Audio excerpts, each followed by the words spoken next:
Welcome back to Game Time. Rivalry week has concluded in college football, and Ohio State has finally beaten Michigan. However, we're going to talk about something a little more serious in the college football world. Take it away, Owen. Both serious and unserious, actually, Noah. Lane Kiffin, now former Ole Miss head coach, has decided that Week 15 is the perfect time to take another head coaching job. That's right. He's already taken the role in Baton Rouge, and that means for the remainder of the season, Lane Kiffin will be leading the LSU Tigers. Think back to Week 8 when LSU fired Brian Kelly and humiliated him on social media. Both Brian, and his brother Chip Kelly are not serious football coaches, in my opinion. I don't think either of them are good, and their track records pretty much back me up. No. Kiffin, however, surely is. Off the field, there's been evidence piling up against him, showing messages to numerous college-age girls from different schools across the SEC. Lane, you dog! Don't do that. Oh my goodness. Just go on X, or formerly Twitter, if you don't believe me, and just look it up.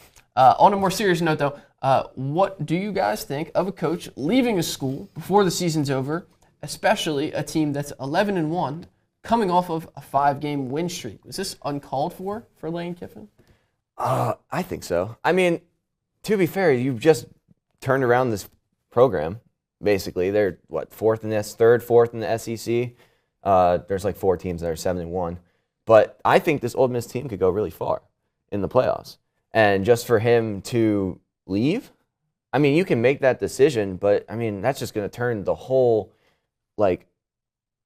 locker room around. That's gonna really mess things up. And then I know he was talking. He tried to get his AD to.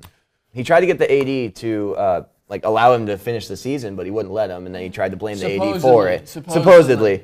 But supposedly, I mean, the AD didn't take the job, right? You know what I mean? Yeah. So it's like supposedly. I mean, this is what, he's $12 million a year, something like that. A lot of money, my friend. Yeah, that's. I mean, do what you got to do, but you can't do that to a bunch of college kids. Yeah. They're relying on you. So I don't know. What do you think?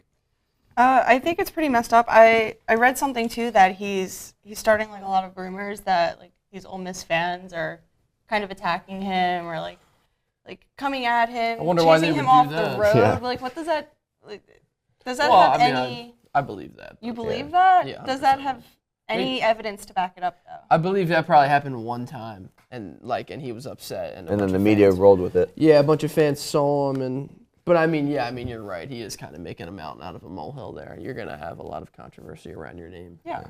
If you do something like that. I feel like that LSU job was up in the air for a while. I feel like after the season, he probably still could have done it. I saw something saying, James Franklin. Yeah. Fired from Penn State. Yeah. Over at VTech now. Yes. I saw something saying that James Franklin should have been more patient and waited for the Ole Miss job or to get on the Ole Miss defensive staff. And man, I'll tell you what, you and I got a better chance of getting hired at Ole Miss than James Franklin does. You know what I mean? Yeah. He's in the Chip Kelly tier, maybe below. You know what I mean? Definitely below. Living off of a 1-season run. With the track record that they both have, though, I feel like it's a perfect fit for LSU. Well, look, man, there's a lot going on with this Lane Kiffin situation. I know that in the SEC documentary on Netflix, one of the linebackers on LSU, Whit Weeks, actually, he was dating or started dating or stopped. He's involved romantically with Lane Kiffin's daughter. And now Kiffin just went there, and Whit Weeks hit the portal. I saw something he too hit the that portal. she's been trolling too online. Ooh. His daughter. I don't know what exactly she's been saying, but Whit Weeks is getting out of there. Ooh. He's getting out of there for sure. That's something. Yeah. But hey, listen, fireworks in college football. It was a crazy rivalry week. There were some fights. There were some fights in the Ole Miss game. No ejections though. Throw punches if you like, but you're not getting ejected because it's rivalry week. Yeah. Refs let them play, as they say, right? Yeah. Heading over to the National Football League, the NFL regular season is nearing a close, which means it's time to have a discussion about the playoff picture. Yes. This season has been nothing short of unordinary. That's for sure. The script has been written so that once one team starts to get all the hype, they drop a game. Script. Just last week, the Los Angeles Rams were the team that everyone thought would stay atop the NFC. Instead, Matthew Stafford turned the ball over 3 times in a loss to the Panthers. What is happening this season, guys? What do you think will happen come playoff time? Ooh, the MVP conversation just heated right back up again. Yes. Now, you make a good point about the NFC there. Similar to the Eastern Conference in basketball, it's a toss-up. Yeah. It's very a toss-up. mixed. Yeah. It's very mixed. The top and the bottom are full of teams that are fighting for wild card spots and playoff spots. I think that Drake May is a better case for the MVP after the Rams, Matthew Stafford. Stafford still has like 32 touchdowns to 4 picks. I understand, but Drake May is right there behind him. And, man, the playoff picture it's sculpting up to be a pretty one at that. You have to imagine, very pretty picture. Drake May's stats are 1 week inflated. They are on a bye week this week. Their first bye week. This is true. But so we shall see. You know Drake May has the most Pro Bowl votes right now? He sure does. You better believe it, man. Well, the Patriots fan base are they're happy now. Everywhere. They're global. They're actually happy now. It's like if the Cowboys were that good, then Dak would have. We haven't even gotten to that segment yet. Okay, so Dak could win a comeback player of the year now. Can I get the analogy in? Okay, sorry. If the Cowboys were that good, then Dak would have the most votes because he would be the quarterback of the most popular team in America. Now, the Patriots are winning right now, so their huge fan base that they've built up over this dynasty, over the dynasty years, is very excited. But I mean, coming out of the NFC, I don't know what to expect. We're talking about this off air. Yeah. I don't know what's going to happen or what team will end up winning the NFC. So you this think year, this part is unscripted? It's just the AFC because the Broncos are going to win the Super Bowl, right? The AFC is a lot easier to predict, I feel like, at times. So, the storylines coming out are a little more clear. I think for the NFC, you're looking at 2 veteran quarterbacks instead of 2 rookie quarterbacks. It's torch passing all around, right? Yeah. Mahomes and Allen are giving it to May. And May's running with Knicks. And you got, in the NFC, you got Stafford. Goff and Stafford ready to pass it off to who? Well, we'll see. We'll see. You know, who's going to be the quarterback of the future. But, man, I do like the Rams still, even though they had a tough one out against the Panthers. Devontae Adams does lead the NFL in receiving touchdowns, Dude, and it's by a landslide. He had 2 against Carolina. He scores so much. And a lot of people were wondering, how will Puka Nacua do with Devontae joining them? And, man, he's doing great. It doesn't even matter. They're both just so good. Stafford's just getting them both the ball. All right. Then who's your pick for the NFC? Both of you. Oh, man. I'll stick with the Rams. Rams? I'll stick with the Rams. Front four's playing well, too, Yeah. defensively. So. I guess. Rams? Yeah. Do I have to be different now and pick a different NFC team? You should pick whoever you think's going to win the NFC. I mean, Cowboys? No, I'm just kidding. I was going to say Eagles probably up until the last 2 that weeks. Bears game. Yeah. As much as I want that to, Bears game was so bad. as much as I want to believe in the Bears, whoa, I don't know if I can. Schmillions. I don't know if I can confidently say it, but that Bears team does look good. But hey, man, BJ's no joke. Ben Johnson, he's no joke. He's. Yeah. I know your pick for the AFC is the Broncos. Who's your pick for the NFC? NFC, I probably stick with the Rams. I want to say Bears. I really do. I want to live up to it, but I feel like Caleb Williams is going to crumble at some point. Bro, just copying us. Ha ha ha ha. Who else? Packers? Straight up cop. No. Exactly. Not the Packers. Not the Packers. It's not going to be the Packers. It's definitely not going to be the Bucks. I don't think it'll be Philly. Jordan Shove. I don't think it'll be the 49ers, so it leaves just the 2 teams that are top there right now. You know what, the Niners, dude, the Niners are a sleeper. They're going to get some nice rest this week. They have a really tough schedule. CMC's going to get some nice rest this week. Kittle's back. Ayuk is dead in a hole somewhere. And I'm really excited for Juwan Jennings. He's been talking a lot of crap. I didn't know he talks that. You can go ahead and look that up. He gets into a lot of trouble talking crap with the DBs out there. Their last 3 games are Colts, Bears, Seahawks. That's the 49ers' last 3 games. I'm not saying they're not going to make the playoffs. I'm just saying they. Not easy. AFC. I like the Broncos or the Patriots. I will go with the. Man, I'm going to stick to my guns here. The team that beat the Eagles. I'm going with the Broncos. I think they're making it to the bowl. You think? Yeah. I have faith in Drake May. I think looking at this, I don't think there's another team that's consistent enough to. It's just a picture of Drake May's. Yeah, it's just Drake May on my screen. Jacksonville's in 3rd somehow. I couldn't tell you why. Yeah, man. Houston could be a sleeper. because of their defense alone. Their defense is serious. That defense is really good. Yeah. I'm living up with the Drake May hype. I think the New England Patriots are doing something special. No. What do you think? No. What do we got? Robert Kraft pulls strings, man. I would have to go with the Broncos. Broncos? Yeah. That defense is really good, too. Yeah. Insane I don't pass know. rush. There's only one way to find out. We'll see. We will see. So, Broncos, Rams, Patriot? Broncos, Rams? Broncos Rams Super Bowl right now is what we're predicting. But Anything man, can I happen. hope I'm wrong. Any given Sunday, right? I hope I'm wrong. I really hope I'm wrong, and those birds prevail. We're about to talk about them now, so why don't you just go ahead and Yeah, let's go talk about them. yeah. How about them Cowboys? No? Okay. The Cowboys are the first team in NFL history to defeat both teams that were in the Super Bowl in the previous year in back-to-back weeks. I am slowly starting to get this false hope. I don't like it because I know that something's going to happen. Oh well, at least Hopefully, okay. Well, at least no, you seriously, know. At least seriously, you know. At least seriously. Hopefully, we are slowly climbing out of our hole at the beginning of the season. Our run defense is even better than it has been. We're currently third in the NFL in run defense over the last 3 weeks. That Quinn Williams signing trade was awesome. Thank you, Jerry. I'll really know if we have a playoff chance, though, based off this Thursday. If we can go into Detroit and defeat the Amon-Ra-less Lions, watch out for Isaac Tesla. I think that we could really be a contender. Because looking at the rest of our schedule, we shouldn't lose a single game after Detroit. The Chargers, Herbert had a surgery, so he's wounded. The Vikings are terrible. The Giants are just as terrible, and the Commanders are just as bad. So I think if we could pull off this win, we actually could make a playoff run. Because at that point, we'll be 11-5-1, and there's no shot that that's not a playoff spot. 11-5-1. What are you at right now? 6-5-1. It's 5 straight. Okay. I mean, Clip that. we went out. I'm just saying. Right. No, I'm I just don't saying, think we man. will. I think we'll probably drop a game, Go and ahead, that'll man, make you it a good. little more difficult. Yeah, But man, they show you. we'll You see. them boys. Yeah. You them What about boys. your Eagles, though? That's 2 straight. The You want to talk about it? The Eagles are, you know what? You go ahead. Yeah. The Eagles, I looked to the wrong person. The Danica, would you like to talk Remember about your Noah. Eagles? The Eagles have done well in my lifetime. You go ahead. The Eagles absolutely still own the Cowboys. No, It's they don't, only, but okay. Yeah, get them down. No, they don't. No, they don't. No, they don't.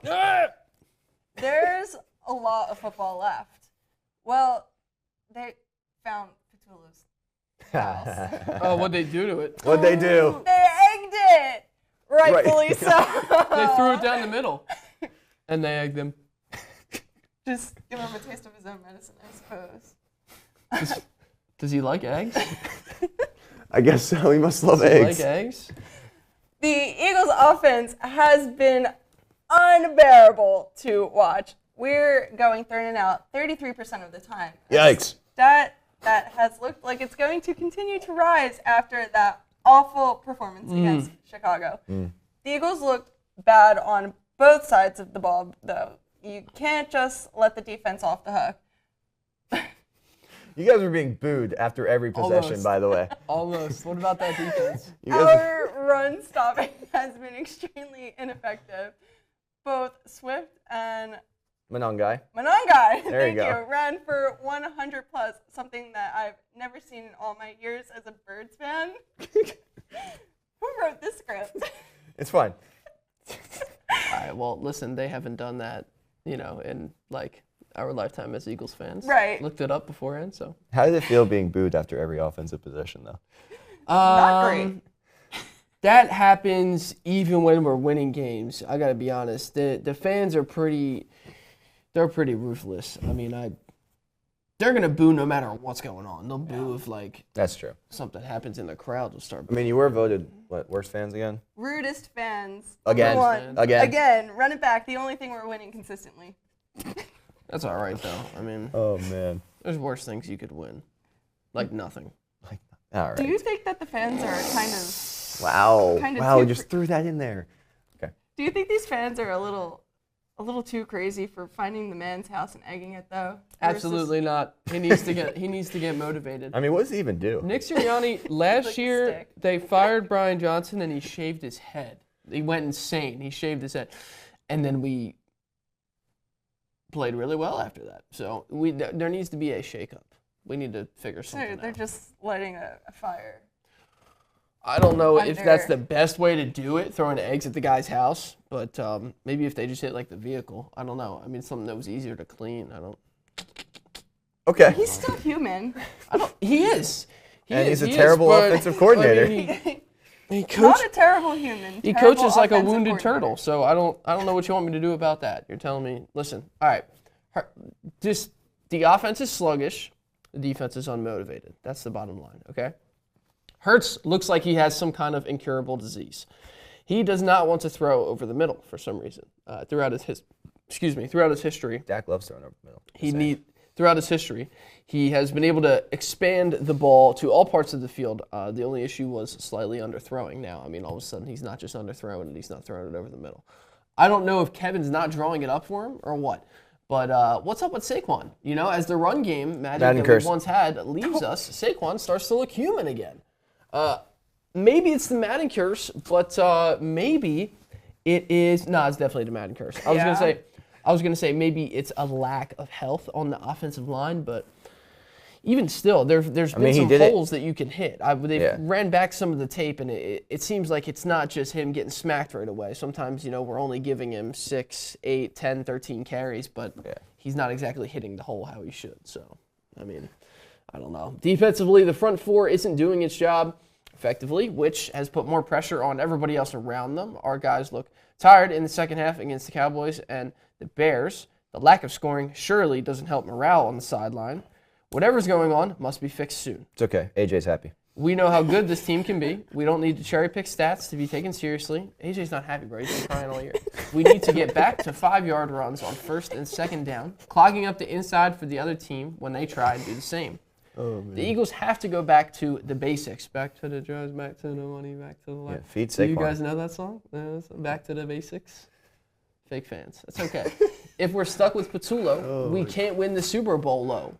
But we sure can at least try to win some football games in the meantime. Maybe we can try. Maybe we can. All it takes is for you guys to drop one more game, and then we can get right back into the division. And what if you lose, though? You're talking in absolutes like the Cowboys are going to win all these games. But I mean, I told you. I told you. Thursday's the big test. I'm picking up Isaac Tesla because I see on the waiver wire there that the Cowboys have the 32nd ranked defense when they're playing against wide receivers in fantasy this year. They're just letting everybody run through them and catch the ball. So I mean, we're gonna have to see. We're rooting for the Lions. That's for sure. I want to counter your little critique about the defense real quick. Okay.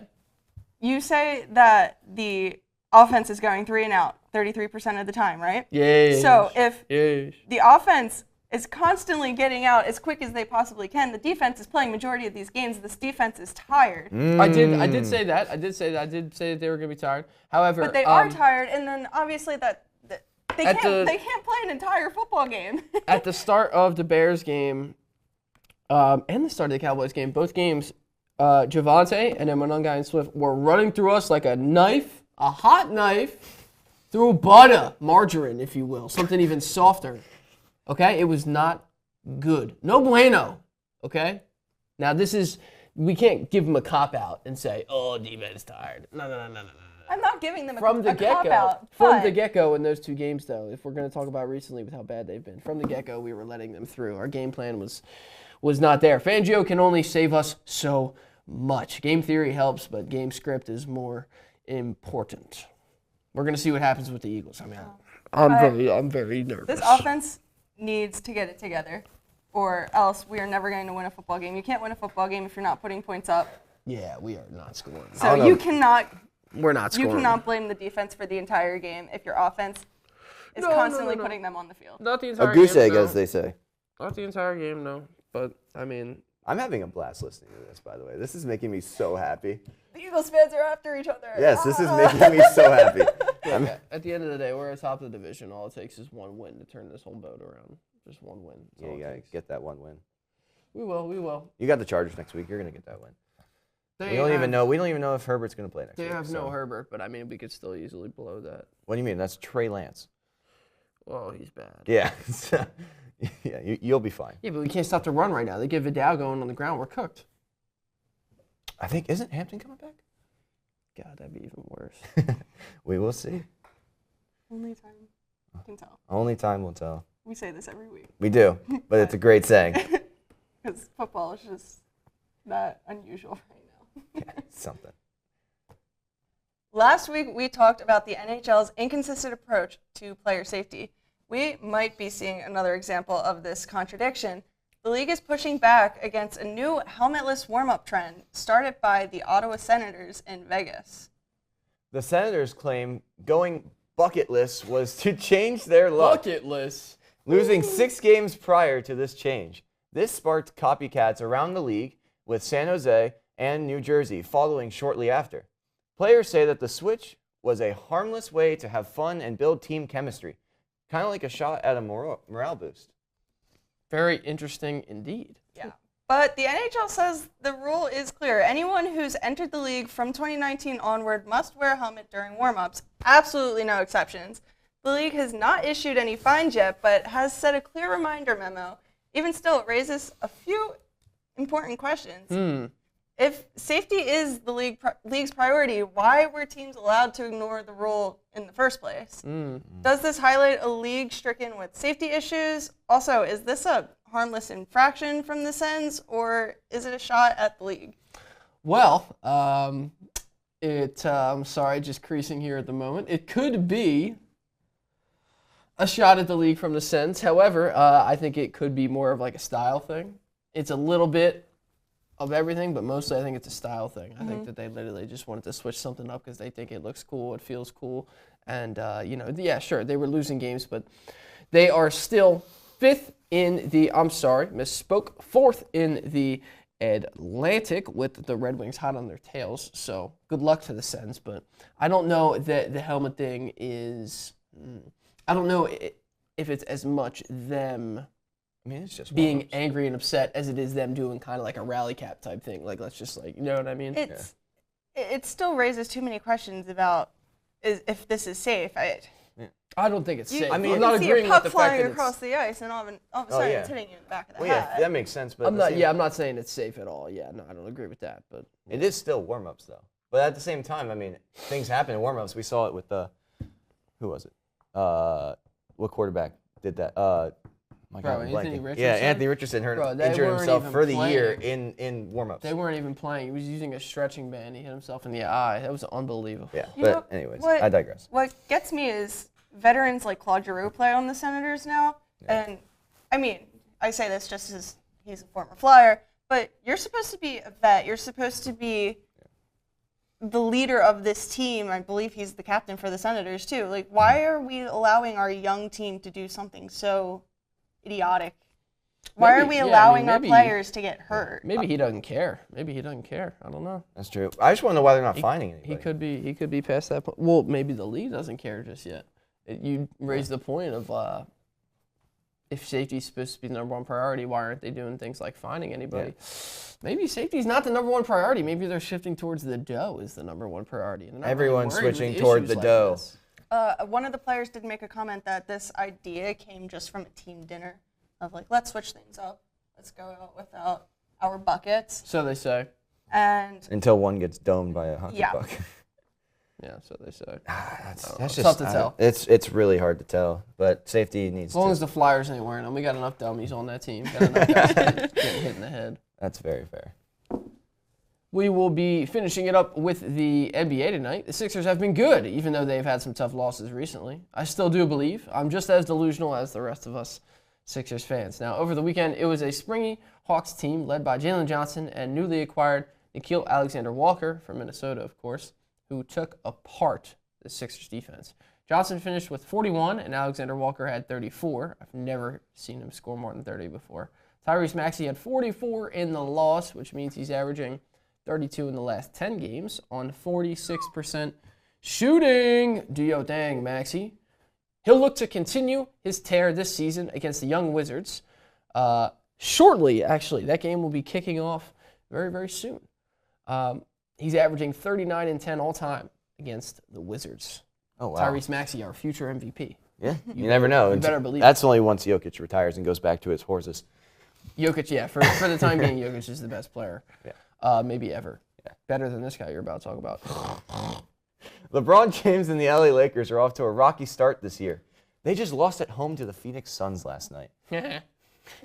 Luka Doncic, sad, I'm very sad, has had 38 points and 11 rebounds, while Dylan Brooks of the Suns brought in the heat with 33 points of his own. LeBron was caught talking to people on the Suns bench while the game was going on, and J.J. Redick was trying to call a play for him from the sideline. When J.J. saw that Braun was doing, he called a timeout with a look of pure frustration on his face. It's pretty clear that LeBron is not really taking things seriously in L.A. this year. Is he retiring? Oh. But what does this mean for the league? His injury was kept hush-hush, which begs the question, how much time did he really need to miss? The NBA season is off to a cracking start without the King being in the headlines. Is that why he rolled out his his Henny commercials? Is it time for the new crown to be passed? It could be time for the crown to be passed to this younger generation. For some reason, the King wanted to make a big deal out of the decision 2 or the decision 3. I mean, who even knows at this point? Who even cares at this point? The guy we were just talking about, Nikola Jokic, is the best player of all time. If we want to, talk about Ayres, then let's talk about Ayres, and he's the best. I do believe that this season, Luka Doncic will be an extremely important player for the Lakers, the most important as their leader. Yeah. They can win games without the King.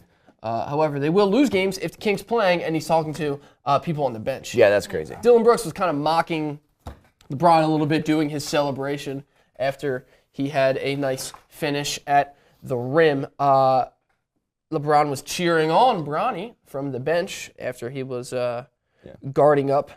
But listen, my main takeaway from that game had to be what you just said with him not paying attention. I think that LeBron is out of it. He's not caring that much. The sciatic injury may have been blown out of proportion a little bit. Maybe they swept something under the rug. I don't know. Maybe he's just getting old. I don't know. At the end of the day, that's probably what it is. Could be bedtime for LeBron. That's probably what it is. The Biogen stuff. His friend at the company that can get him all those secret supplements. ESPN has been suppressing the story since the beginning of time. I mean, this broke out like over a decade ago. But you never heard about it. You never hear about this stuff. Maybe he's not allowed to take those supplements anymore, or they're just running out because age is catching up to him. Yeah. But yeah, man, that's a fun little, fireball right there in the middle. You have said in the past that the league has gotten younger, and they're relying more on the younger talent. And I think this draft class in general has kind of shown that in itself. I mean, Knuppel, Flag, Edgecombe, Con is tough. They're all playing really well, and they're all could be very well faces of the NBA in a couple years. I know Cooper Flag, he has been playing really well. I think he won Rookie of the Week or month recently. He dropped 35 points, the youngest player ever to do that. So he is becoming, it looks like he's becoming more and more consistent. I think he dropped 20-something last night when the Mavericks miraculously beat the Nuggets, which I never thought would have happened. That last draft, you got to look at it. Real quick, the top 20 prospects going into that last NBA draft, led by Flag, were all freshmen. Yeah, one and dones. That's got to say something about it. You know what I mean? You look at the model that the MLB has with how rich they are, and what do? They got the farm system. You go into the league, and you don't get to the show until 3 or 4 or 5 years later. Even for some of these guys, they don't get the twilight of their career until they're into their 30s.